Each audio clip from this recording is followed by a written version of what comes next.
life. It feels like, when it doesn't feel right. What does it You're feel? on the... You're in the scoey chair. I'm a rose between two thorns. That's true. Yeah.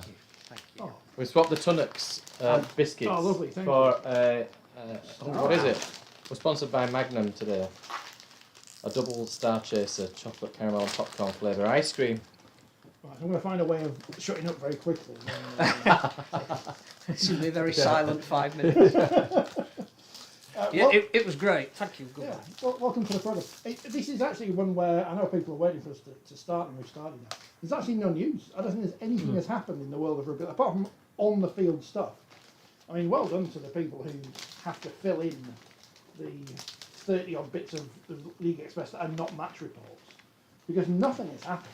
Not that I can think of. There's an exclusive at 7 o'clock. Oh, is there? Mm-hmm. Oh, we've got an exclusive at 7 o'clock. Well, it's under embargo till 7 o'clock. Oh, so everything else will be between it as well. Yeah.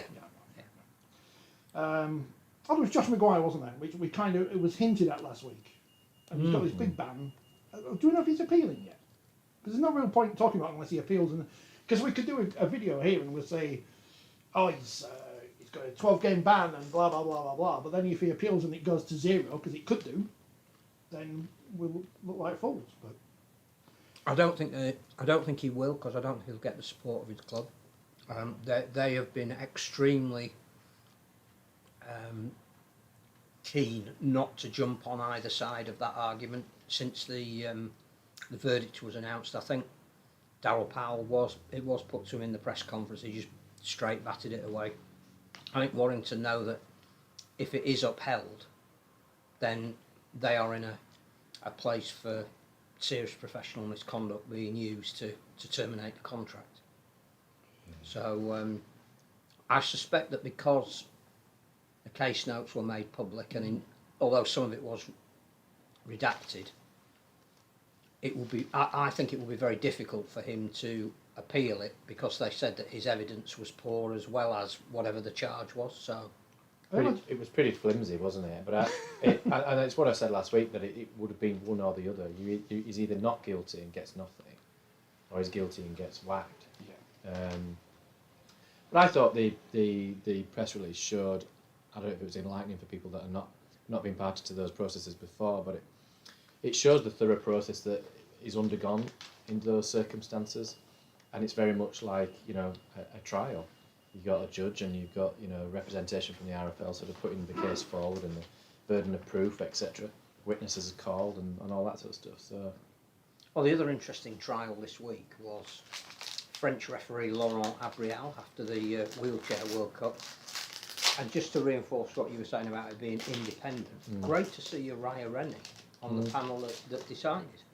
Yeah, I don't know who was on that panel. I'm assuming Phil Bentham was on it. I may be wrong. It was in the press release, but I can't remember. But Yeah, I just thought that name really stood out because because I think I saw a tweet from Ian Smith saying he'd been asked whether he wanted to be part of the panel, and he didn't, because he tweeted about the incident at the time, so he felt it would be prejudicial to the case, which is fair enough. But I think Phil Bentham was involved in the World Cup disciplinary panel, so I don't know if he was involved. But again, I mean, what did he get? Is it 2.5 year ban or something? Ban until the 1st of January 2026. Yeah. From international games. So he's still going to be able to referee in French wheelchair competition. But only the international arena he will be denied. Yeah, Well, I wouldn't say until after the next World Cup, but of course we don't know when or where it's going to be. And I think it would take a brave person, to be honest, even at post-ban, to then appoint him. Yeah. Because he's almost unappointable. I mean, that was beyond anything I think most people have ever witnessed in relation to a referee. When you talk about the accusation gets bandied about being referee being biased, which is never the case, but unfortunately in that instance it probably fitted, didn't it? It became almost comedic, and I know we've spoken about it at the time, but because the sentence has now been passed, they've played again some of the clips as they happened, and when you look back at that, the way he interacts with the crowd is absolutely astonishing. Made funnier by the fact that the nation that he was representing didn't win, so all those protestations were ultimately unfounded. And but it was that ridiculous. It was almost funny. It was funny at the time because It was outrageous. but serious. But I enjoyed the gifs though that people made out of his signals. But anyway, yeah. Very expressive, almost like watching a South American football referee. He's a lovely, by the way. No, They no, are no. fabulous. Yeah. Ultra professional. Not that we're looking for any form of sponsorship. But yeah. The packaging's got like fancy bits on the inside. What's going on? Carsten is confused by how we're sat. There's a reason for that. Obviously didn't see the result yesterday. Chris says, RSW must be looking forward to the match review tonight. I think it was even predicted last week what the result would be, so can't believe it. Had 5 out of 5 on the media tipping competition until yesterday afternoon. I did only go Leeds by 4 though, so I thought it would be close, but not that close. And good evening to Emma, who is a Leeds Rhinos fan, and comments on all of our videos. I should say thank you for that, Emma. Emma is incredibly supportive, and thank you, Emma. It is appreciated. I knew what I was going to do, and while you're eating, this is a new part of the program, which is reading people's comments that they've left on our videos, just to show that we don't just get them and ignore them. And when I say we, I mean I. So thanks to Richard, who enjoyed and Paul, who enjoyed the stuff with Lindsay Anfield on York's trip to Uganda, if you've not watched that yet. I listened to that this morning I was running on the treadmill. It was interesting. Great initiative. Yeah, it was. Rich is a Crusaders fan and wrote in Welsh, but I can click a button and it translates it to English. Well done to the Crusaders. That's last week, obviously they didn't play this week. Paul says, Tony weren't suffering fools on this episode. Am I Tony, do you reckon? Because obviously neither of you are Tony, and I was in a bit of a mood last week. I've never been a Tony, I don't think. I've been called all sorts, but I've never been called Tony. I've never picked up a Tony. Guys, you are grasping at straws. This is regarding Magic Weekend. Let's invent another game and hope nobody gets injured. Player won $5 grand but got an injury and he's out for the season. You keep telling us Rugby League is the best game in the world. No, that's Steva. That's not us. So why look for something different just to have a jamboree? Just be like going up for a boot up. May Magic Weekend, says Anthony. Last 16 of the Challenge Cup, draw the draw for Super League clubs when venue is announced. Then the fans know who they are playing and if they want to attend, book a hotel, etc. As it's drawn out of a bag. The Super League teams will play random teams every year. The leagues below would fight for the earlier rounds to be able to participate in the last 16, and then their fans can enjoy Magic Weekend they would not normally get. The 2 fixtures between the lower leagues can be the first games on both days, with Via Sport showing them. It's assuming they have a deal next year. Then the other 3 games of the days can be on the BBC. BBC. That means there'll be 2 lower league sides in the quarterfinals enjoying a nice payday, and as it's knockout rugby, the games will be more intense. It also gets rid of unfair loop fixtures. What's going on rid of the Magic Weekend though? That's the problem. The other problem with turning, because there is talk of maybe the Challenge Cup quarterfinals being an event weekend, is that if you're in one of the first games and your team loses on the road to Wembley, you ain't going to be hanging around to watch the other games.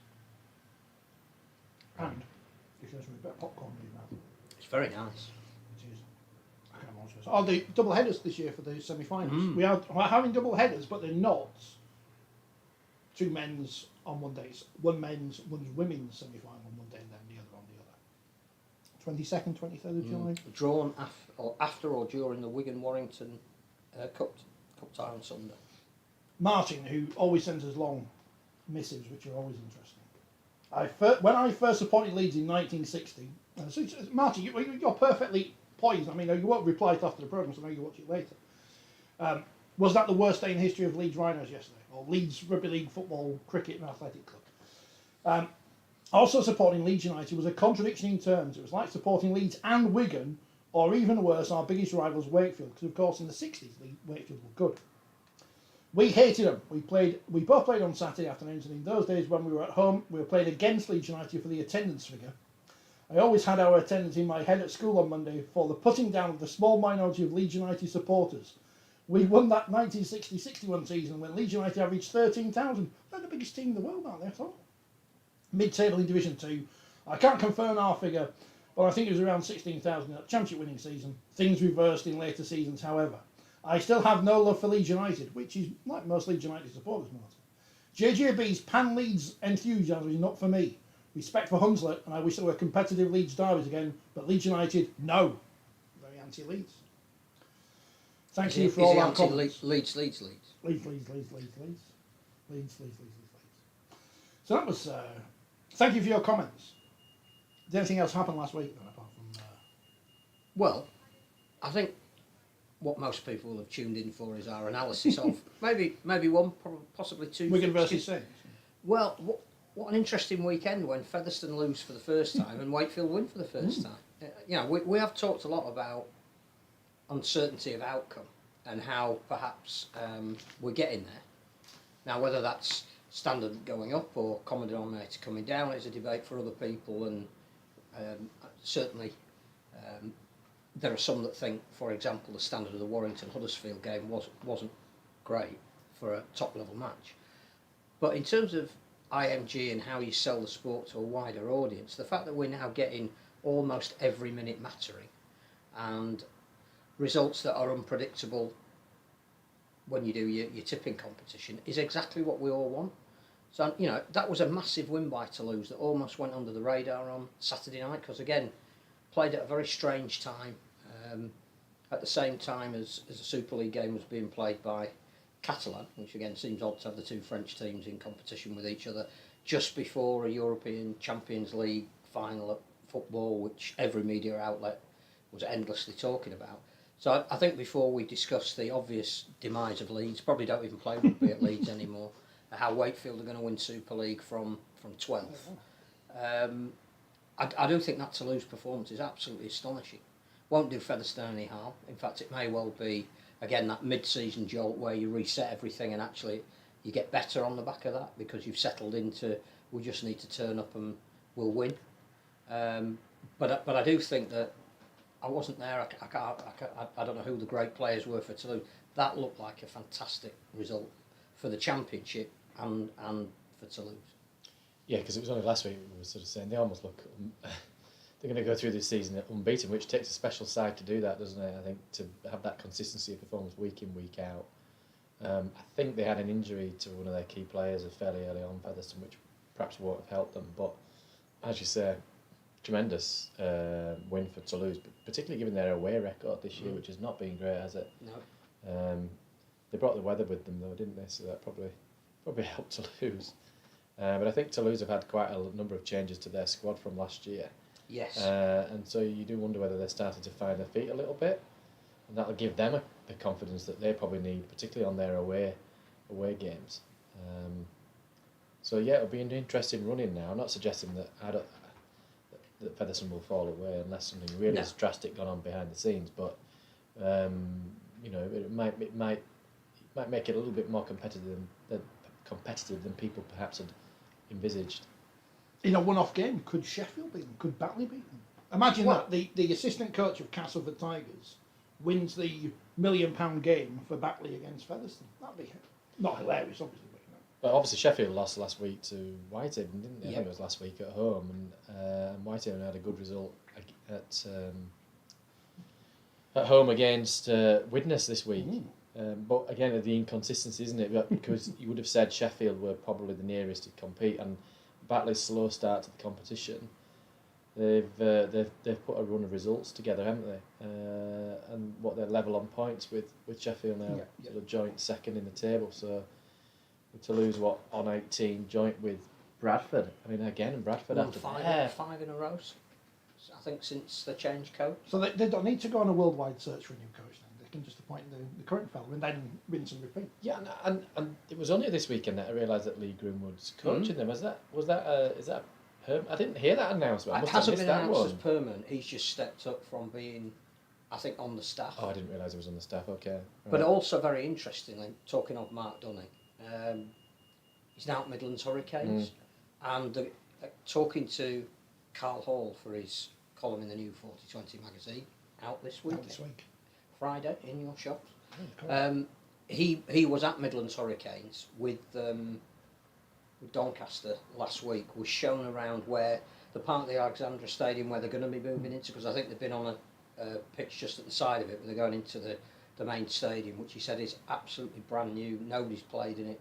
State of the art. Could be a game changer, not just for the Midlands Hurricanes, but for the game in the Midlands. So they're not playing in the main, what was the Commonwealth They Stadium? are from next year. Oh, okay, apparently. with the track around it. Yeah. Right.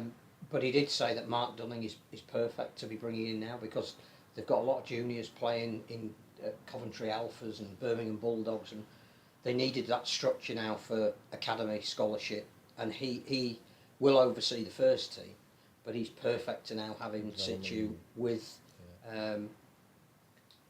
whoever he thinks will help him from the Midlands.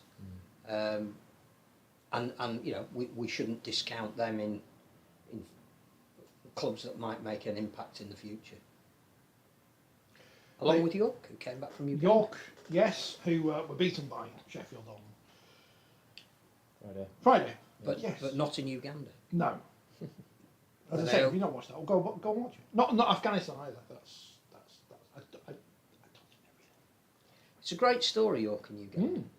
And whilst it is on a separate podcast, so we probably don't need to go into it today, what a fantastic initiative and progressive club that will send first team players, coaching staff, media people. Again, you know, I know that the guy who went with them, Seb, who we know paid for his own fare, but you know, there is cost. You know, it still has to be fed and watered. Brilliant initiative, and Lindsay Anfield was saying, you know, again, a really undeveloped talent market, and that, you know, how do they become so good at rugby league in such a short space of time unless they're absolute naturals at it? We as a sport should be encouraging or promoting the idea that clubs get something extra if they undertake such initiatives. Would that be considered by IMG as part of the the foundation assessment? It won't do any harm, whether it's a specific within that. Yeah. There was some talk that clearly there isn't a direct mention of youth and academy in the IMG gradings because, as was pointed out, for a club like Lee, you can't demand something that isn't currently there. You can tell them what they need to have and give them some time to get there. But it'd be very unfair to turn around to Lee and say, we're going to dock you points because you haven't got a reserve grade or academy when they haven't been given the... Although they've got a reserve grade, which I understand they haven't played a match this season. And they've now folded for this year. Yeah. But if you're going to put resources in it because you know you need to do it and they are seen to be doing it, then you can't penalise them right at the beginning for not having it done, because if you don't have a licence to No, but I don't with, think if it's not reflected in the scoring, it should be a factor. Yes, it? and I think almost a minimum standard I requirement. think it will be, but I think that's something that you say, right, well, you know, your first grading round, we're not going to penalise you because you haven't got it, but if you haven't got it the next time, which is in a year's time, that will count against you. Yeah. So, and I think it'd be the same with, will that help if somebody's got a development nation that they can help out? Probably won't be specific in that to start with, but then if enough people start to see that there's a benefit in it and there is something given back for doing it, and your foundation score might go up to the full 1.5 or whatever it might be, whereas you'd only have been 1 if you hadn't done it, then yes. But interestingly, they're not the only club, are they, York, with links to African nations? Is it Salford? And Holland, Nigeria, Salford, Ghana, Leeds and Kenya. Yeah. Which is great. But there's European nations that it would be worth developing and helping and linking with. And people should be encouraged to do it. Yeah. She found the new Holly Mae Donna out there. That's what she said. Next, so. More on the Women's Super League to come. Especially because, as Tony's pointing out, I'm assuming he was at Lee yesterday. He said, good to see Danica there. Guest of honour. Did she have a bucket hat on? That's how she got invited in the first place. 1,201 there, 898 at Saints Wigan too, and a decent viewing figures on the Sportsman, it looked like as well. So, talk more about that in a bit. As we're talking about the championship, let's go through that first. Barrow beat Keighley 18-16. Another defeat for Keighley there. Keighley now getting dragged into a relegation. Yeah. It's tight toward the bottom. I was looking at that. Yeah, I mean, apart from Newcastle, who are on 3 points, rooted to the bottom. It's going to be a battle then with Swinton, Barrow, York, Keighley, and even Whitehaven. They're all sort of between 8 and 10 points. It's very tight, that table, isn't it? Really. Very. Bradford, as we mentioned, beat London 32-16. First 18 to lose 36. Batley winning at Newcastle 26-12. Sheffield winning 40 points to 10 over York. Halifax 46-8 winners at Swinton, which was 8-all at half-time, so it must have been a great second half performance from the Panthers. And Whitehaven beating Widnes 36-12 in League One. Cornwall scored a try, and they were level for a time against Dewsbury, but they ran away with things late on, 30 points to 6. Doncaster beat Rochdale 42-20, and Oldham smashed the Scholars 62-14 on Saturday afternoon. Patrick Alban scoring his 2,000th try or something. It can't be 2,000 try, what was it? 200th try. 2 millionth try. 2 millionth try. Since Super League started. So that's League One and the Championship as it stands as we speak. And London Scholars have still scored more points than Wakefield, despite Wakefield playing 4 more games. So the Scholars may have not won a game this season, but they still scored more points. Leeds in crisis, Phil, apparently. Shameful day yesterday in the history of Leeds Rhinos, in the history of Leeds Rugby. They've never had a day as worse as losing to 12-man Wakefield, who had a man sent off for a superb slam that everyone's just said, yeah, that's a red card. We're not going to bother. No, that's fine. Rubbish. Phil, what's going on? Why are Leeds rubbish? If I could have bought my sackcloth and ashes, I would be wearing them. I think that, as we've always said, there are 2 sides to everything. So before we get too carried away with how woeful Leeds were... Will Wakefield any good? Considering that they were 10-0 up and then were 14-12 down, you would think that a team that hasn't won a game all year, when they fell behind, Yes. and they've got a man less, would capitulate. So I think the first thing to say about Wakefield is their spirit was superb. I was listening on the radio, and that was my concern. I was for Wakefield when I heard that they'd got themselves back into the game, albeit they had a couple of missed opportunities, Leeds, didn't they, early on? And I thought, oh, here we go. Yeah. For all the good work that they've put in, this could come unstuck for them. And what's happened a lot this season is they've tended to play very well in first halves, be competitive, be defensively sound. They've struggled to score points. And then when they've conceded, because they know they're struggling to score points, it's almost like that resolve has gone out of the window. It was the exact reverse yesterday. They got stronger as the game went on. They were the team that responded to having a player less rather than the team that had to play more, that couldn't create an overlap. Which is interesting, because I think when they played Warrington, didn't they have a man sent off against Warrington? And they were in that game, and then they sort of fell away. So the fact that they stayed in that game, and it would be a hot day yesterday. I think the other thing that was impressive was you looked at the respective team sheets, and a lot was made about the injuries Leeds have. Wakefield's team was as inexperienced as any I've seen this year. Even didn't have Mason Lee now, so the Wakefield fans who beforehand looked at that team sheet were all saying, we haven't got a chance. There was something about that team and the players that were picked yesterday that they had what's been missing this year, because there was no expectation on them. And I think, the fact that Will Dagger was excellent, and I don't know whether he's good enough to stand off on a regular basis, or whether that's even the plan for him, but he was calm in the middle of the field. He directed the play. He was really, really good. Max Jowett, who clearly is coming back to form, was a real threat at the back. Jack Croft, who we saw carried off at Magic Weekend and thought clearly might be out for a while, he's playing, but he's playing really well. He wants to be wearing that shirt. So a lot of the impact is directed at the return of David Fafita, and whilst his stats will tell you that he made a contribution to the game, it wasn't him.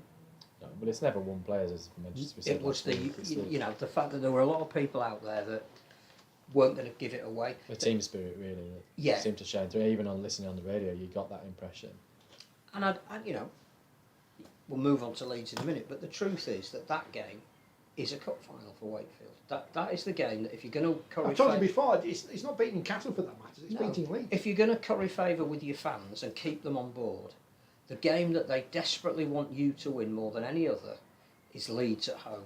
And that seemed to inspire the Wakefield players, and it weighed heavy on the Leeds ones. I spoke to a venerable, long-standing, honourable supporter of Wakefield Trinity this morning, who couldn't wait to let me know what a fantastic result. Which Did he used to be an honourable member as well? I hoped he would, because I know how much it means to him. And he quite rightly pointed out that without making. You know me, I'll find a mitigation for Leeds if I can, and I can't for this particular display.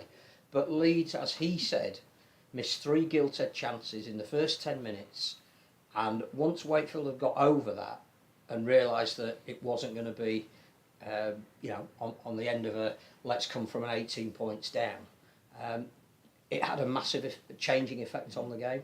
Now, all of those 3 tries that were butchered were all because of basic execution errors. So that's, again, in the Leeds camp, that's the issue that they've got. But even the staunchest of Wakefield fans were noting that had Mikolaj Aledski not decided to pass rather than take the ball on and score himself, had Blake Austin not dropped the ball as he sidestepped, well, he was thinking about his flights to Palm, wasn't he? Just slipped out of his hands because it was a very hot day. And had Nene MacDonald caught a lobbed, Harbour Bridge pass and put the ball down in the corner rather than let it slip round his back and into touch, it would have been a different game. Had Richie Myler not been slammed into the floor, Wakefield would have slammed 13 players and lost. So. Which was the most bizarre sending off I've ever seen. So again, listening on the radio, I was like, what? In possession, he's picked up the ball's passed to Salabia and he drops it, so he's just losing control of the ball. And as he's losing control of the ball, because Myler's coming in to tackle him, instead of picking up the ball or falling on the ball, he's picked up Myler and then turned him on his head. I mean, the heat and fatigue or whatever it might be, it makes you do strange things, but Aaron Moore was just put in a position where he goes like, and it's just the easiest sending off you've ever seen. And when a home player gets sent off, all of the crowd go mad. Boom! Nobody went anything other than, I don't think we can defend that one. No. Not as bad as Wolfie's sending off on Saturday, though. That was the only highlight of Warrington versus Huddersfield. I think the other thing about Leeds is that, as you say, everybody's been saying that clearly it's a turning point of the season. It was a very poor display. If you'd have put out a bingo card at the start of the game and listed every single mistake a team can make, other than not having 14 players on the field at any one time, every other one you could tick off, and players who've been good this year were making uncharacteristic mistakes. So, but what does that come back to? Does that come back to the weather? Does it come back to we're on holiday next week because we're not in the cup? I don't know whether they are, by the way, or not. I've no idea. Is it an attitude thing? Is it the way that they're coached, in that they're quite an unstructured side, and so? I was thinking about that because clearly social media was awash with that's it for Owen Smith now. But the thing is, Rhys Martin has arguably been Leeds' best player this year. Twice he made an error from a kick-off. Once at the start of the second half where it was drilled at him and he dropped it. And then after Leeds had conceded a penalty where he let the ball bounce in front of him and it went into touch. Now both of those are completely uncharacteristic. Nothing that the coach but they're not can be blamed for. Fault, is it? No. Not anything to do with structure. It was one of those days where there was a collective malaise. And I think it's possibly down to the fact that unless you realise how important it is for the opposition, you perhaps are not underprepared, but you're not doing the hardest of hard yards because you don't think you're going to have to. And the ease with which Blake Austin scored to put Leeds ahead, you would think, well, all you need to do is play that kind of, get to the end of they never got to the end of a set in the second half, which again is not a coaching thing. But go back a few weeks when they played Wigan at DW, and that first half performance was, without seeing yesterday's game, it sounds almost on par. They couldn't do anything right. No. They couldn't catch, they couldn't pass, they couldn't complete sets, and then they came out in the second half and played a completely different game. And I think they had a man sent off in that game, didn't they? And so they should have really asked Aaron Moore to find somebody to send. Well, they did sin bin Ash Hanley, and it wasn't in the disciplinary. I think that wasn't a professional foul. I'm assuming. I was only what I was listening to on the radio. That's I don't think. I think it was just a collision. There was a kick through to the line for a try, and Hanley came across because he was playing fullback to cover it, and there was a collision between the players. So it was a penalty. I think Aaron Moore deemed, because it was close to his own line, that clearly it was more preventing a try scoring opportunity. That's why it would have been in. It should have been in the minutes, but it should have been just as a professional foul. But I think the other thing, from a Leeds point of view. Just to keep the comments coming in, because everybody going, rubbish, get rid of the coach, get rid of all the players. Before you carry on, but going back to that Wigan game, everybody by half time was like, get rid of Rowan Smith. Yeah, and of by course. the end of that game, Yeah. 40 minutes Give him later, an everybody's like, iPad. yeah. And so this is what I mean. You need to make your mind up whether you do or and you I don't. also think where Leeds are in their retain recruitment, what they're going to look like over the next 3 or 4 years, bearing in mind they just re-signed Jack Sinfield, and one of the things he said was, Rowan's been really good helping me develop my game. You've got to decide what you want and not look at maybe a couple of results. And on results, I looked at the comparative league table to last year. Leeds are 1 point and 2 league places better than they were at round 15 last year. In round 16 they lost at St Helens quite heavily, and then they went on a ridiculous run where they overachieved towards the end of the season by getting to a grand final. So yeah, Leeds and Huddersfield, which is the next game, looks really interesting because one of those clubs' seasons ends virtually. Quite probably. That's interesting that you've said that though, because I don't think I wouldn't have realised that, and clearly I knew that they'd gone on a run towards the end of last year, and in some ways that's put pressure on them for this season, Absolutely. hasn't it? In doing so, and Yeah. in some ways it would have been better that they'd finished at a mid-table, because the fall's not as bad. But I mean, some Leeds fans are sort of saying, well, what happened towards the end of last year masked the problem, but I'm not sure it's as simple as that. It's not. And again, I think the successful clubs go through periods where the coach finds out who can adapt to the way he wants to play. The style. I mean, Leeds United is a classic example, and apologise to Martin, he'll turn off at this point. Well, no, they allowed a manager to stay in post whilst the transfer window was operative in January. So the manager bought the players, or advised that these were the players he wanted to play a certain style of rugby, and then they sacked him at the end of the transfer window. What a surprise, they'd end up getting relegated. Yeah. So I think it may well be that by the time people listen to this, the statements come out and we wish Rowan well. I don't see it that way. I think if you're building something, it's times like this that you have to stick by it, by what you want to be in 4, 5, 6 months' time. Well, and interestingly, if you compare his record, win record versus, say, Brian McDermott, it won't be vastly different, because Brian McDermott wasn't universally popular amongst the Rhinos fans, was he? And won things from seasons where they were going nowhere. Yeah. At the right time, they galvanised. The players that they needed out there got fit, made a real contribution, and suddenly it's like, I don't know why, because I've never been involved in professional sport. Everybody talks about confidence, that now Wakefield will be confident going into their next game. Leeds are not confident because they've lost 2. Is this like momentum? It is, but confidence is one of these things that can come and go fleetingly. Well, see, the first kick-off at Craven Park in a couple of weeks' time then, ball comes up, whoever's playing fullback for Wakefield drops it, that's it then. Okay, I've won, and we all go, Yeah, I think it is an important factor. I know it's perhaps overplayed, but again, it comes back to the top 6 inches, which I keep going on about. It's about 100%. The mindset, isn't it? And there's no doubt Wakefield will take a massive amount of confidence from that game. But if they then go in and get hammered in the next game against Hull KR, that's kind of gone. Yeah. They've got to build on that. Even if they don't win against Hull KR, they've got to put a performance in that suggests that they've built on what's gone on in the previous game. Ideally, Leeds will want this week off, and Wakefield won't, because you want to play again as quickly as you can.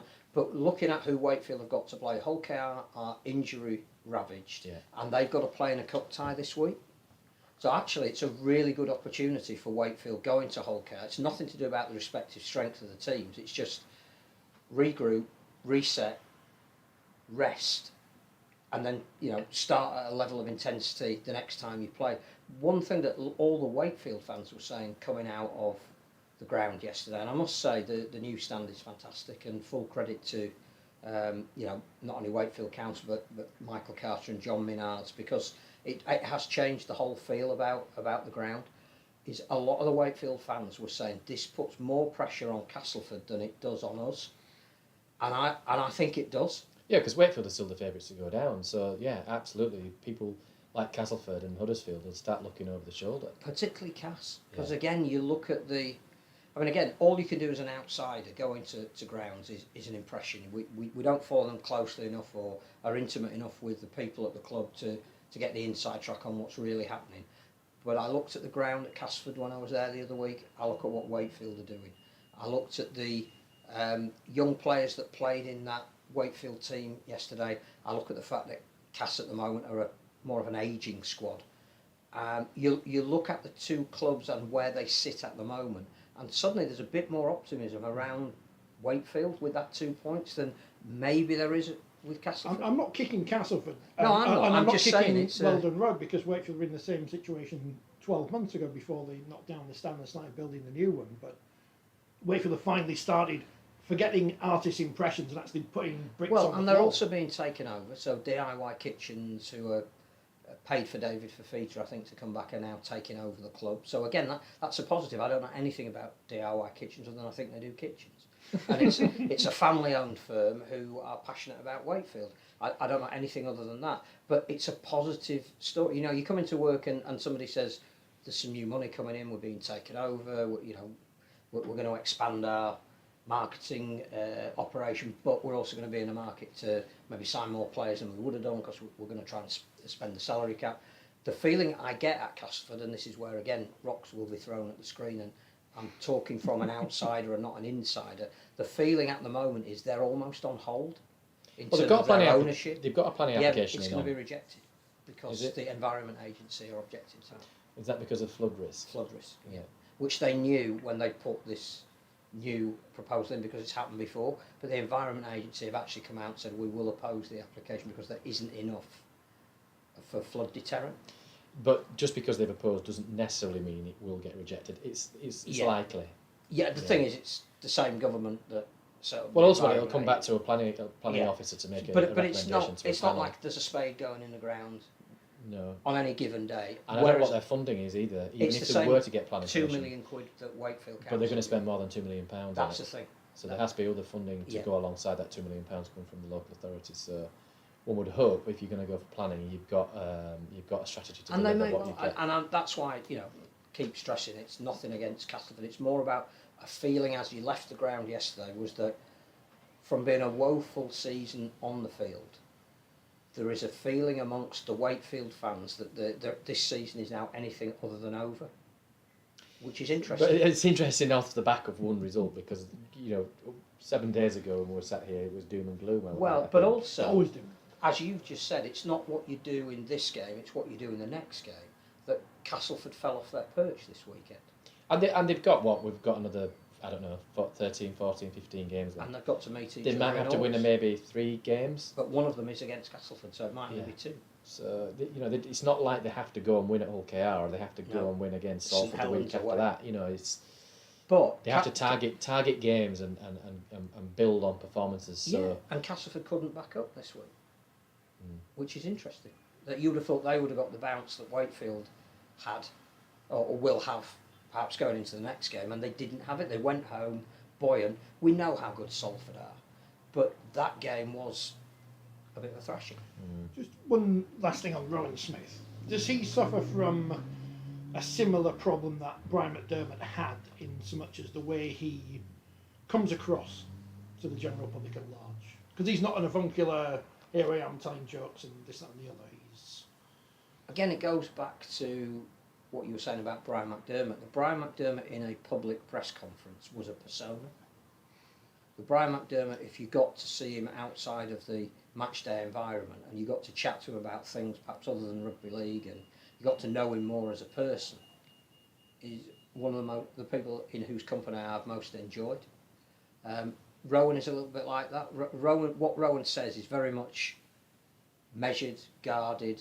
I'm going to tell you exactly what I need you to know and not necessarily what I think or what I want you to know.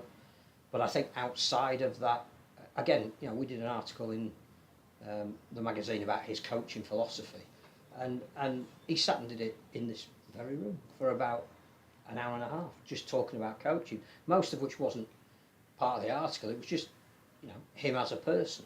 And he is as passionate as they come and as dedicated as they come and as knowledgeable as they come, because he's a professional coach. He's not an ex-player that's gone into coaching. He, like Matty Peat at Wigan, has spent all his life studying coaching, which probably is not surprising when his dad's Brian and his uncle's Tony. But he's been watching rugby league following them around from the age of 6 or 7, sitting in a car, driving back from various games when they've been either playing professionally or coaching, talking about what he's just seen. You know, he's got professional qualifications in coaching. You'll need to unlock your iPhone first. Will I? Is he listening? That's interesting. So again, I think what you see is not what you get. But, you know, it can only be judged on 80 minutes of results. Warrington Huddersfield next.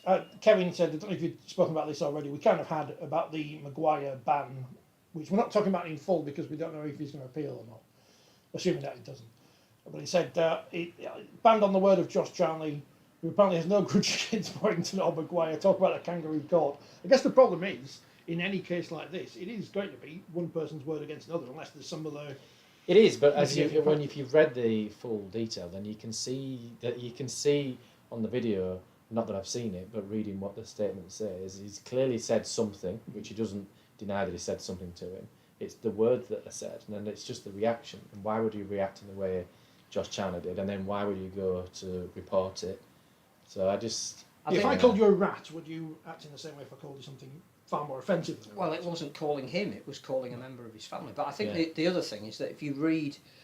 why it isn't a kangaroo court is because if you read the transcription of the evidence, one person has given incredibly credible reasons as to why that action happened, and one person is discredited and said that whatever they've said in the court, where they've got there's another case that was heard last week, which we didn't even mention, probably was passed by, but Brett Ferris was up before the Beak.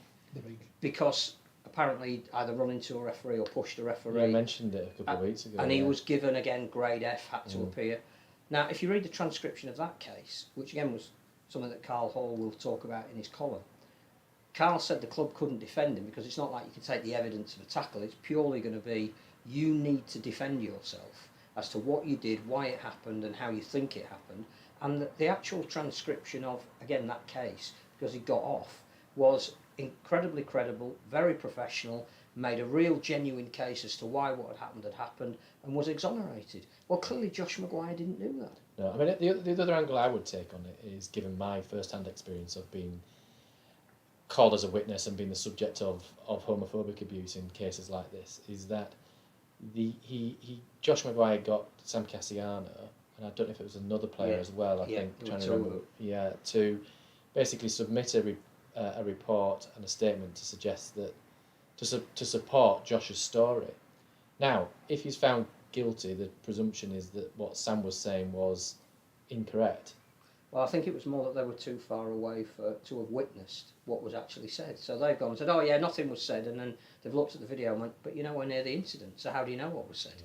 I just know from my personal experience that I know when I was involved in a particular incident, that person and that club lied about the incident, and they got their staff to lie about the incident to try and defeat my word against that person's word, and it wasn't on audio, so it then became, it wasn't just me, by the way, I had my team of officials with me, luckily, so I had witnesses to it, but that's the nature of it, and it ends up being that just because it's one person's word against the other, it doesn't make it a kangaroo court. Why not plug my laptop in? That's a bit of a mistake, wasn't it? Have you not? No, I've got the wire down here. Speaking of wire, look at that. And of course the burden of proof in a rugby league court of law is lower than a criminal one, or whatever. Warrington, they're back. They beat Huddersfield 30 points to 26. I mean, that story will rumble on until there's a conclusion either way, which you would have a feeling what way it's going to go, but I don't think he's going to appeal. I do think that in the end, because he will technically miss 19 games of a 27 round competition, that Warrington will cut their losses. They'll have grounds for saying, I'm sorry, we need to sign somebody else because we're not getting value. I think you're right. I think they'll go down the gross misconduct route. I mean, there's a question for you, Kevin, and regardless of what you think about the outcome, has Josh Maguire been any kind of value for money for Warrington at all in the however many months he's been there? Well, what was it? What would you do with him next, Kevin? Because obviously I'm not a Warrington fan. I don't care what if he plays again or doesn't. But What would you was do with him? interesting as well, though, was there were a couple of journalists in Australia when this came out who said that this wasn't untypical of Josh Maguire. Now, I'm not going to sit here and talk about his past because we don't have access to it, but they seem to think that it was going to be the end of his career because of everything. This isn't just maybe two isolated incidents. This is a character trait, perhaps. Is it ever the end of somebody's career? Because people always seem to find their way If back. you're good enough to Wasn't get the end another of David chance. Fafita's No, career, well, so- people always find a way back. Usually, without being disparaging to anybody, but usually at desperate clubs, desperate times, desperate measures, isn't it? Exactly. We've seen what happened with Israel Folau. We found a way back through Catalan Dragons, etc. We've seen it before. They often find a way back. But I mean, off the back of the previous conviction, he went on, according to the notes, he went on a sort of rehabilitation, sort of education course. So that's clearly not worked, has it? So. What's this player who Salford had who Wakefield signed and then didn't play in the £1 million game? Kevin Locke. Kevin, other Kevin, who hasn't done anything bad like Kevin Locke. So he works out about £600 per metre. Get carpet cheaper. Warrington beat Huddersfield 30 points to 26. Obviously Huddersfield in crisis coming up, but Warrington level on points to the top of the table with Catalans. They've had they're in the middle of perhaps a bit of a dip, but they're still up there at the top of the table. So I did watch this game, although I didn't listen to the second. I had it on, but I listened to the Catalan Hull KR game during the second half.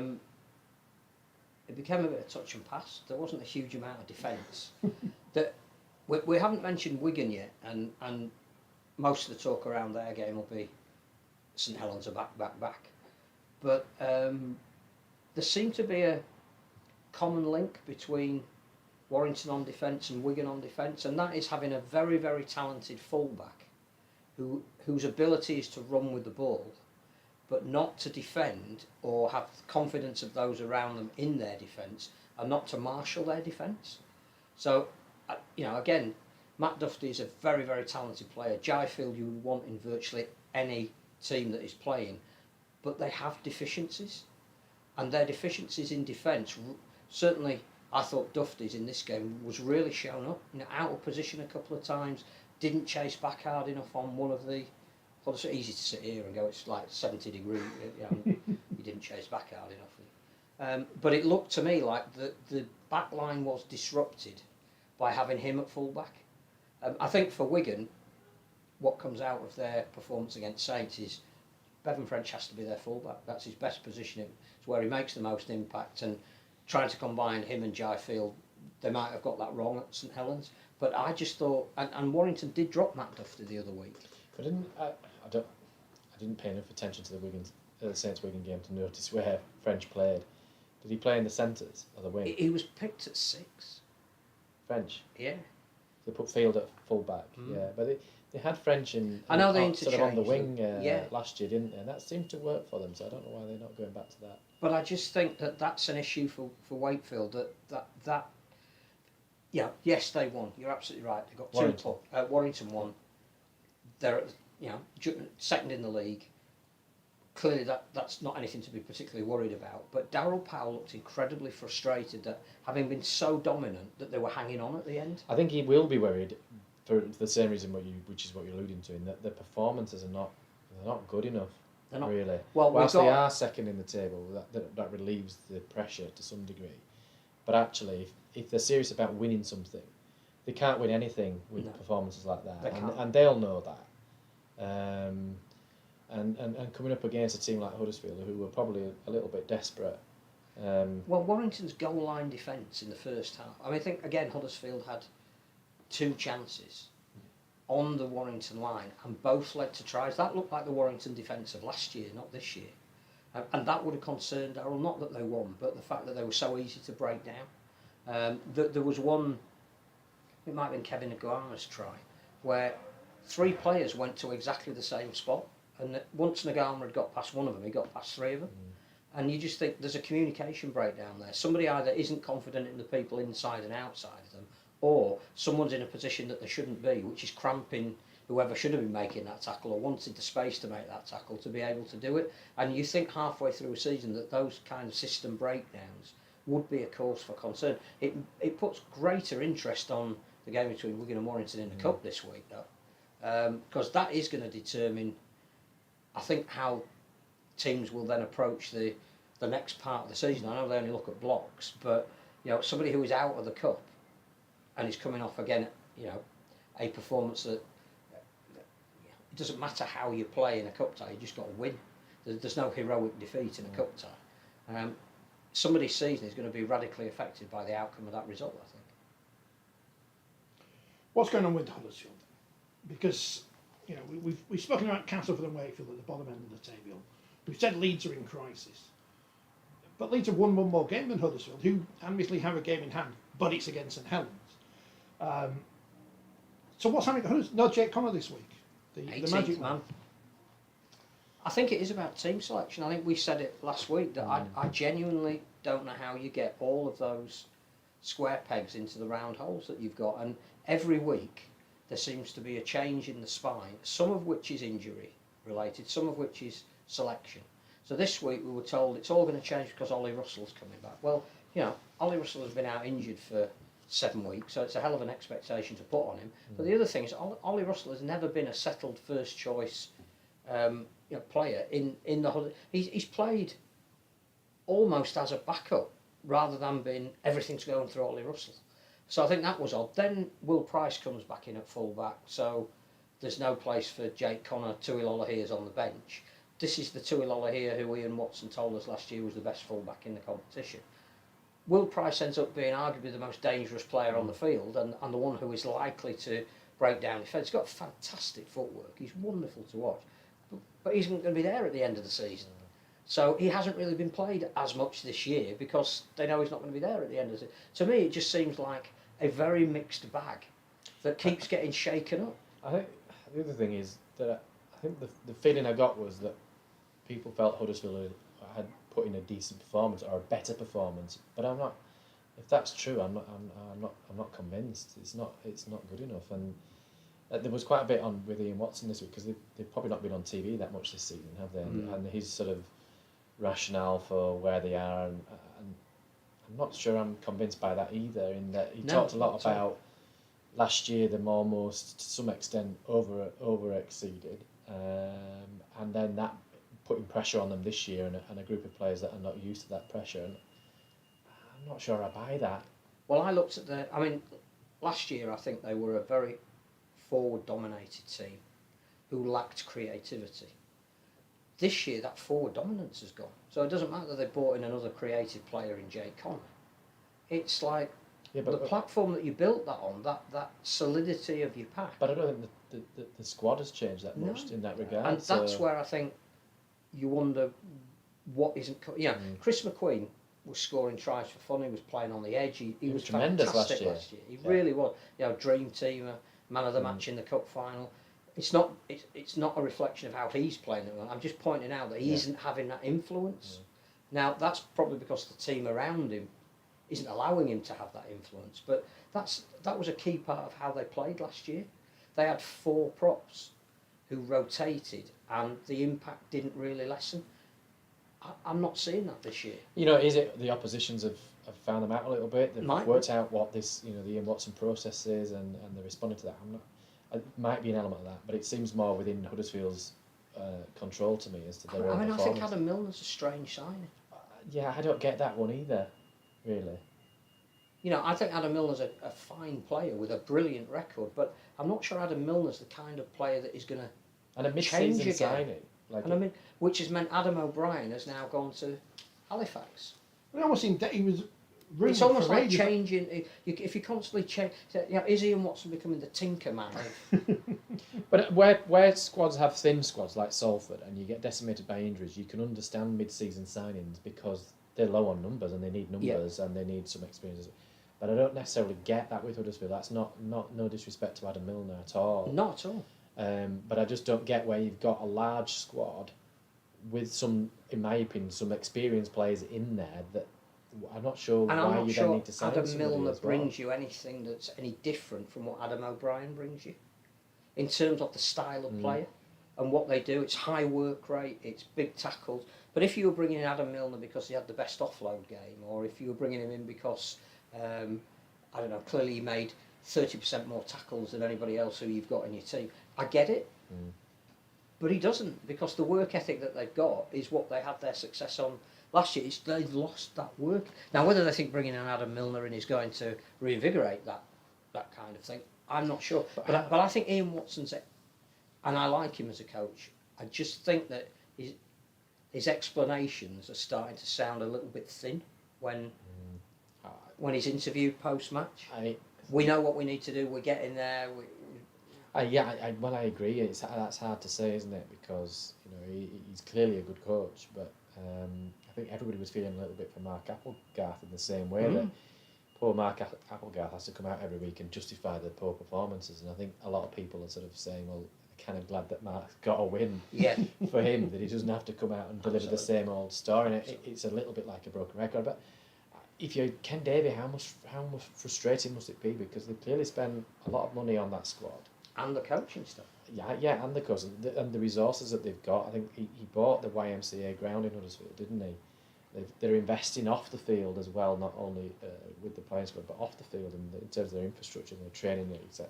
And actually, they've gone backwards this year. Now, going back to your Leeds argument and what they did last year, they're still capable of putting a run together and fighting for a playoff spot. They're not out of it, but they've got to turn it round in the next 2 or 3 games maximum. Which is why Leeds Huddersfield is suddenly a very interesting game. And I think that's on TV, isn't it? Yes. Yeah. Oh, great. It's 7 o'clock real time. Yeah, where's Ken's peerage? Is he going to be fighting? Is he going to be in the next election? No, I was going to say the embargoed press release. I mean, you can't see that, but the Saints have got Curtis Sirinen on the pitch after the game on Friday announcing his new contract. That's clever, isn't it? Curtis Sirinen has extended his contract, hasn't he? And the other news is we're back up to number 3 in Mexico. Was that the news? I mean, I'm not. Yeah, but it's like this morning. Breaking transfer news. Adam Swift's off the Huddersfield. And again, no disrespect to Sirinen, but I mean, I was expecting something big by the build-up. Isn't there another Sirinen coming over? I don't know why I've got all the Sirenens. Was it clickbait? The signing, job. yeah, it sounds like it. No, it's just signing.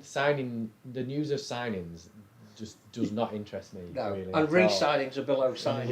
Yeah. Unless it's like a major, like when Toronto signed Sonny Bill Williams or something, when it's the headline-grabbing signing. But that's not to say he's not a good player and he's not been great for St Helens, but it only tends to interest the clubs that they're signing for, doesn't it? I think it's big for the Super League because he has been a standout player and he was in demand in the NRL, and Saints have found a way of keeping him both financially and tying him to this side of the world. So in terms of it's stopping the brain drain, we announced the extra marquee player this week, didn't we? And it may well be that, for all I know, because they've got a player who is on marquee, who's federation trained, that released them to pay a bit more for Curtis, and he's integral to the way they play at the moment. So we're going to sign all the players from London Irish and Wasps though, and make them market, even though I've not heard of any of them. I wouldn't know who they were, but it wouldn't be a bad foray into that market. The Curtis Sirinen though leads us into how well St Helens have played in the last 2 weeks.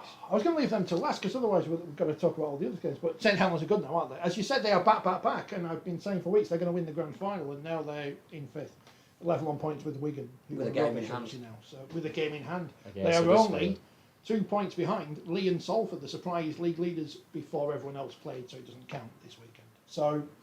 Are Saints back? I mean, Kevin's depressed. He's a Warrington fan. He says, I know why we're top, but we've got no chance of winning anything. Phil asked the question here. I wonder why Watto's style of players changed. Salford were good to watch while he was here. I think he has a philosophy, and it's based around wearing teams down and not conceding points, and then late on in a game playing the flamboyant rugby that you've earned the right to play. Is it the influence of Paul Rowley? No, I think he might have got players at Salford who like moving the ball, whereas he's building players at Huddersfield that are difficult to beat. And the trouble is when you're not difficult to beat, like, what's plan B? St Helens are back then. Jack Welsby's back. He's the best player in the world, and he's a bad one, isn't he? Because there's no reason for him to kick the ball into the Wigan fans. I know the Wigan fans shouldn't have thrown stuff at him. I but don't. He I'll didn't tell need you to what do was that it'd either. be great to get your thoughts. I don't condone players shouting in the face of others when they've done something to prevent them from scoring. But that was one hell of a tackle to push Abasmiski into touch. And whilst I think it was the emotion of the moment, and genuinely rugby league is not about perhaps making it into that personal duel. And to be credit Miski didn't rise to it. You know, he could have got up and carried on. I almost felt that was justified because it was such a good tackle and such an important tackle. And then his couple of cut-out passes to put his winger in. Beauty, absolutely. You know, that isn't just raw talent. That is hours and hours and hours of practicing that move on the training field. He was sensational. Yeah, and listening to him at the end of the game on the touch screen where they talked through some of the incidents from the game. You know, his knowledge of the game and his understanding is far greater than his probably his years, isn't it? Yeah. And that's the beauty of rugby league. It's not just defence or it's not just attack, and he was able to demonstrate both there, wasn't he, in that game? He's a tremendous talent, but to some degree, as it's been seen in other incidents, he has to sort of control it. But yeah, I think you're right. Where you're putting a massive tackle at, I didn't necessarily see it as being antagonising to Miski. No, it was just almost saying to his own players, "Look what we've done here." Yeah. And they celebrate the defence sometimes, like you've scored a try, don't they, teams, and then you build off the set of that. And you know, the next few tackles were massive in the game, weren't they? Just off the back of that one tackle. And I do think that that is one of the best one-on-one try-saving tackles I've seen this season. It was, but I think the other guy who played at a level that maybe we A, take for granted, and B, didn't think was possible as late in his career. I thought James Roby was just magnificent. Was he on for 70 minutes or something? But absolutely, totally controlled the ruck, the speed of it, the direction. And I think, did Paul Whelan say in one of the interviews, might have been in his press conference, that was the Roby of 2006? We're in 2023. Yeah. How are you doing that?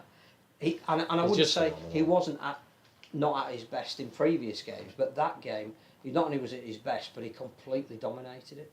It shows his experience, doesn't it? I suppose, in a game like that. Player I love watching the most when he's in the destructive mood that he was. I thought Ignatius Parsi.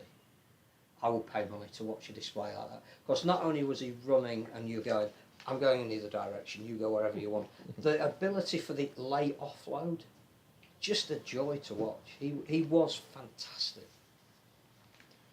The forward pack was quite impressive, wasn't it, Saints? And would it be fair to say that's where they beat Wigan? They built the platform for the likes of Wellesby too. And that's how they've won probably the last few years, to be fair. The pack being strong, building that platform for the backs to play off. And they certainly look back to the best, didn't they? I mean, some of the tries they scored, albeit I didn't see the game last week at Magic, were tremendous. And I think, was it Kevin, the Warrington fan there with the comment? To some degree, going back to Warrington, they're a victim of their own success early on in this season by raising expectations beyond anybody's imagination. Well, you don't go from bottom to top. There has to be a progression. So if you suddenly end up top, you are going to regress to the mean. If you almost take a step back and think, well, how did Warrington perform last year and where are they now at the moment? Well, actually, they're second in the table. Yeah. So let's just, if you're a Warrington fan, just chill out a little bit. I accept that at the moment, you'd have to say that based on performances, that they don't seem to have that killer instinct that ruthless edge that you probably need. And and clearly Saints with their record over the last 4 years have that, and their performances are certainly getting back to where they've been, and they're certainly building even at this stage halfway through the year towards the end, aren't they? Well, as you said, no team is down to one person, but I thought Josh Drinkwater and George Williams have been a wonderful combination this year. Suddenly Drinkwater isn't there, and there's too much on Williams, and not only is he doing the kicking game, but he's got to organise the running game, and Warrington looked two-dimensional instead of three-dimensional, if that's a fair comment. Whereas Saints have managed their period of injuries and people playing in high-profile games early in the season. They're now all fit. They're now actually leaving people out, and you're thinking they ain't going to get any worse from here. I think one of the intriguing things is that St Helens are in 5th And actually, you're thinking, well, if they're grand final favourites, because you just keep saying which they're going to win the grand final, then who's going to compete with them? Because you've got Catalan who are top, and then you've got Warrington who are second, which people are saying, well, they're not going to win anything. So Wigan in the last couple of weeks, their performances have been off the mark. Interesting about people now starting to criticise the Wigan forwards, because again, as you said, their whole ethos is based around an intimidating pack. Not just that, the speed in which St Helens plays is one of their biggest attributes. But Wigan didn't look like they could stand up to them. No. When Saints were on a roll, it was like, they're going to go over the top here. Yeah. Whereas Catalan, I think, do have an intimidating pack. I think they play to the line a fair bit. You look at the disciplinary, and there's, I think, 2 Catalan players again have been banned this week. But there's something about the way they're playing at the moment that they're horrible and brilliant at the same time, and I think they've got the ingredients, if they keep as many players fit as they can, to maybe rival St Helens this year. I genuinely think that the Dragons have got something. They're not in the cup, so they're going to get a couple of rest weekends where, maybe the teams like Warrington or St Helens or possibly Wigan are going to be playing full pelt. I don't know why, but I like what Catalan are doing at the moment. I think they've got a great mix. I think we're missing something with them not being on TV every other week, because we're not seeing it. In the past, you'd see Catalans all the time and go, oh, this is where they are, and this is where, and they're kind of a bit of a mystery this year, even though they're not, because we can still see the highlights. But 38-4 win over Hull KR sounds like the kind of result you would have expected them to win.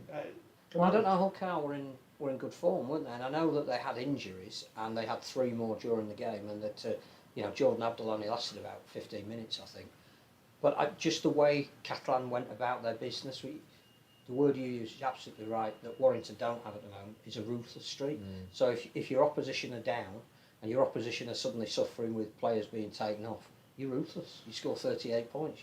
They then come out and say, disappointed we conceded 4 and late on in the game. And you just go, that's form that, if you can keep that going, you then become a real danger in this competition. People, you know what it's like going to Catalan as well, unless you get it absolutely spot on in your preparation. The whole cow went for 4 days. They probably deserved that because of the way they... But again, that's a very different preparation to flying in on the day, playing and flying out. Whatever you do, it's not easy.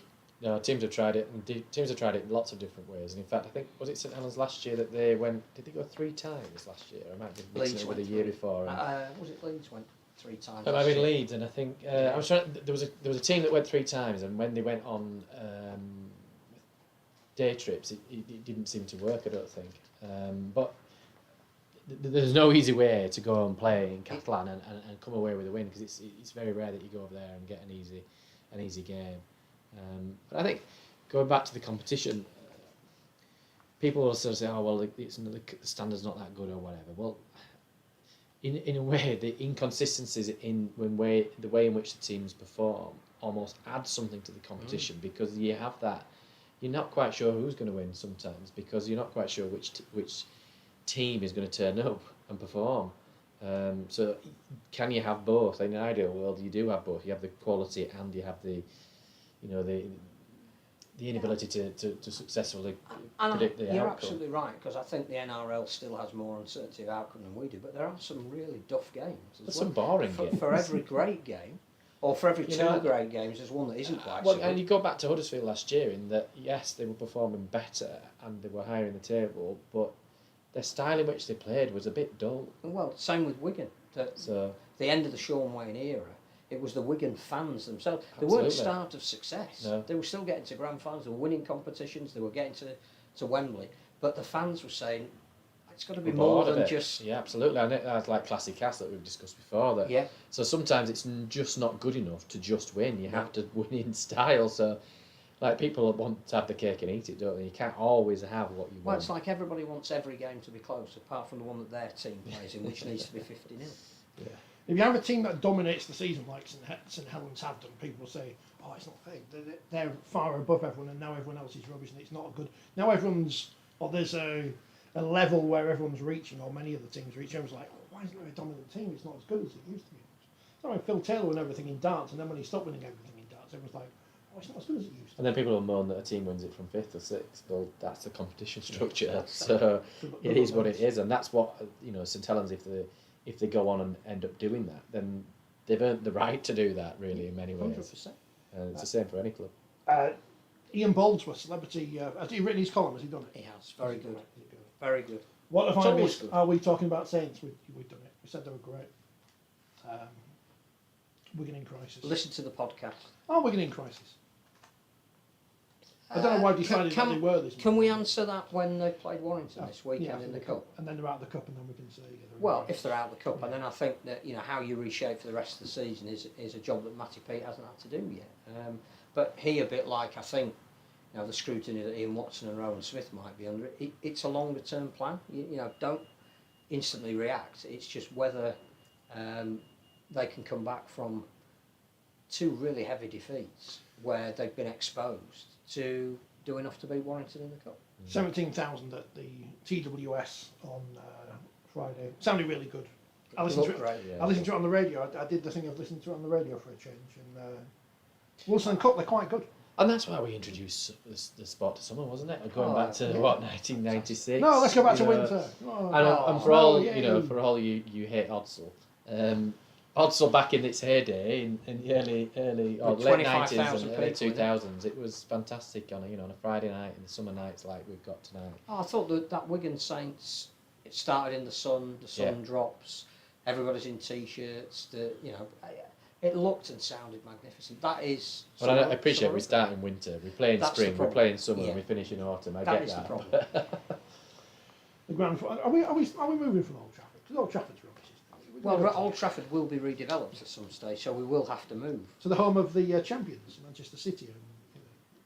Well, again, I think you're talking about Rodri's interview, aren't you, Rodri's Yeah. friends? And if you're going to have, when you give an interview like that, you don't rule anything out. You don't put something in there. You just look. Ultimately, they'll pay a fee to Manchester United for Manchester United to host that game. Mm.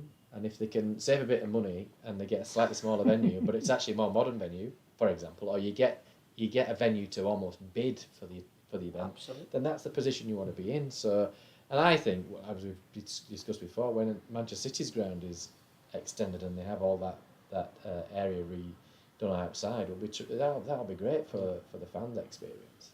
And they've also got a slightly smaller pitch as part of that, where you can put other events on to make it. Well, they've got 3 little Alongside, things. yeah. They've got the one where Man City women and I think their reserves play, or academy or whatever.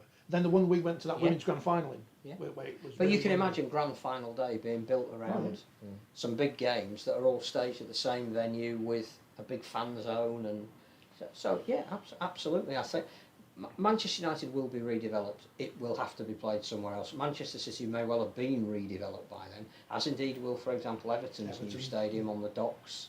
I mean, that when we were talking about Magic, when I saw that thought sprung to mind, whether if they keep going with Magic, Everton could be a good. Yeah, because Anfield could be a good. No one liked shout. Anfield. I don't think anyone Well, liked Anfield. Anfield wasn't the same as Goodison.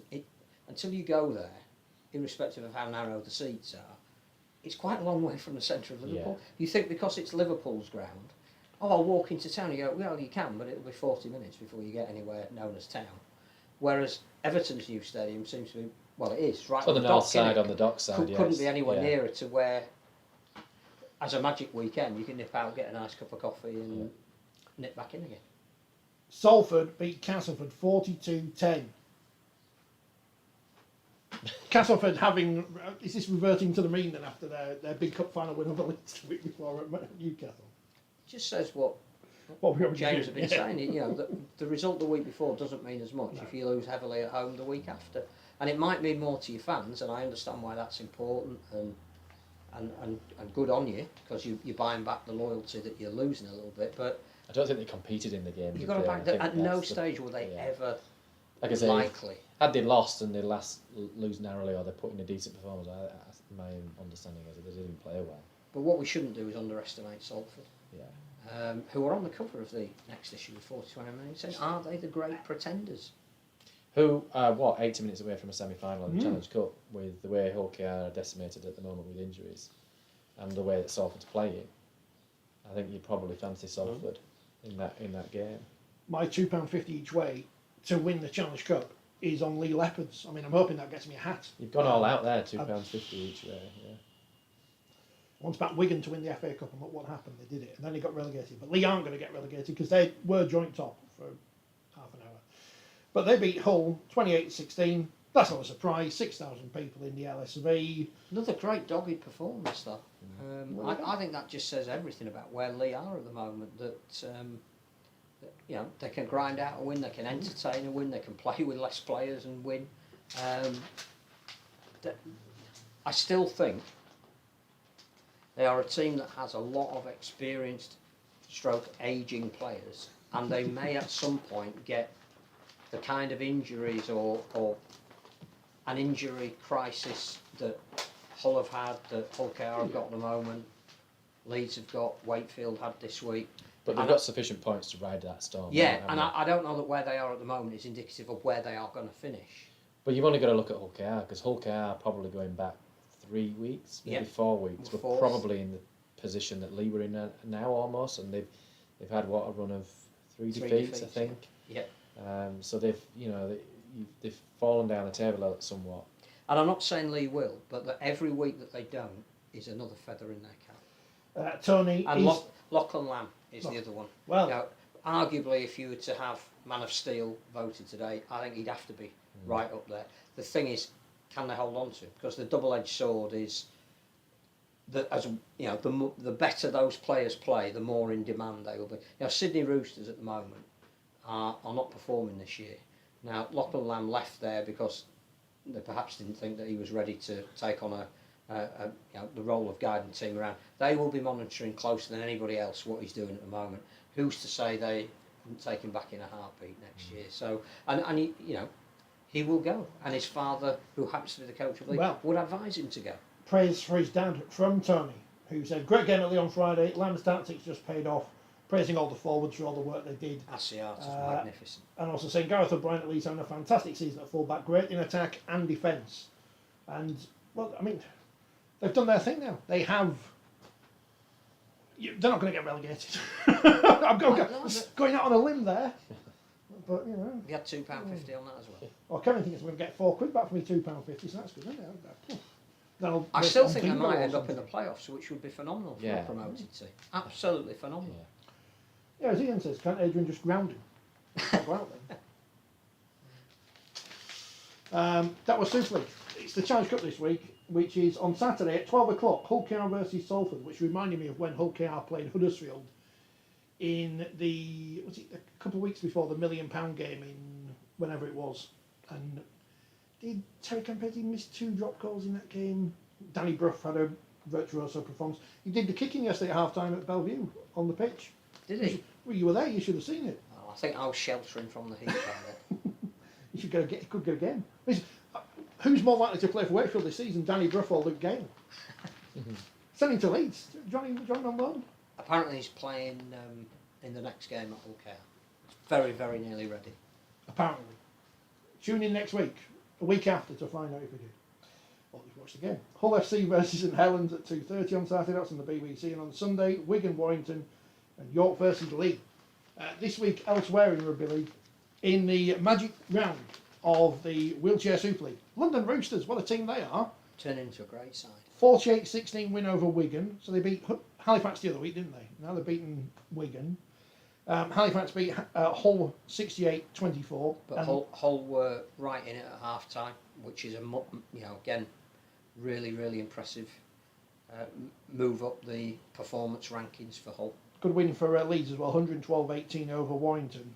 6 tries for Johnny Boyd Ward.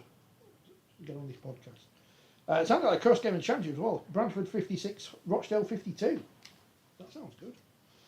So more games coming up soon. I don't know when the next magic round is. But and England have got an open training camp at York. So if you're going to York at the weekend, go down and. Not only can you watch England train, but you can train alongside them. They will provide the wheelchairs, so worth doing. Look for the posters that are all over social media and in the new copy of. St Helens 26, Wigan 4 in the Women's Super League, which loads of people watched on YouTube. Which is a shame we couldn't watch the Magic Weekend in the wheelchair. I only saw a highlight of a try, but it was by From Grace Banks of Wigan. Grace Yes. Banks. Yes. And you just thought, wow, that is seriously impressive. Superb try, very impressive. Well, Saints are all right. Got the job done. That kind of performance without Jodie Cunningham, who was not in the side. Assume she's injured or something. I don't know. Best wishes to Leah Burke, who's obviously one of the stars of Super. Got injured in the game. I don't know how bad it was, but I'm sure we'll find out in months' time. So yeah, well done to Saints in that one. Caitlin B was on the commentary. Was it good? Yeah. Is there anything she can't do? Referee, play, commentate? Elsewhere this weekend, Huddersfield 24, Warrington 32. Warrington, they are the fourth best team in that fifth best team in the top six. Sorry, I'm getting it right. Barrow 48, Castleford 6. BBC Radio Cumbria still leading the way by commentating on all their games, it seems. Salford beat Bradford 34-28, which is a great result for the Salford team, of course, in their first season in Super League 2.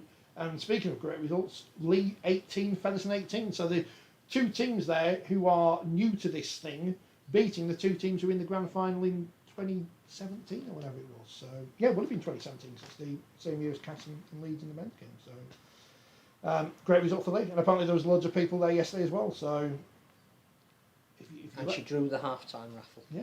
In a bucket if you hat. let people see these things, then they might see it. This week, Challenge Cup quarter-finals, Leeds versus Lee, 1 o'clock on Saturday afternoon at Headingley. Sunday, Saints Warrington at 12:30, Wigan Huddersfield at 11:30. That's on the Sportsman. It is on the spot, that is, yes. And York Cardiff at 2 o'clock, which is before the York League game. I'm tempted going to York on Sunday, so we'll see if I do that. Well, you can do your England wheelchair training. Watch the women's game, watch the men's all game. in one day, yeah. But yeah, some good games this weekend. Again, watch it on the Sportsman.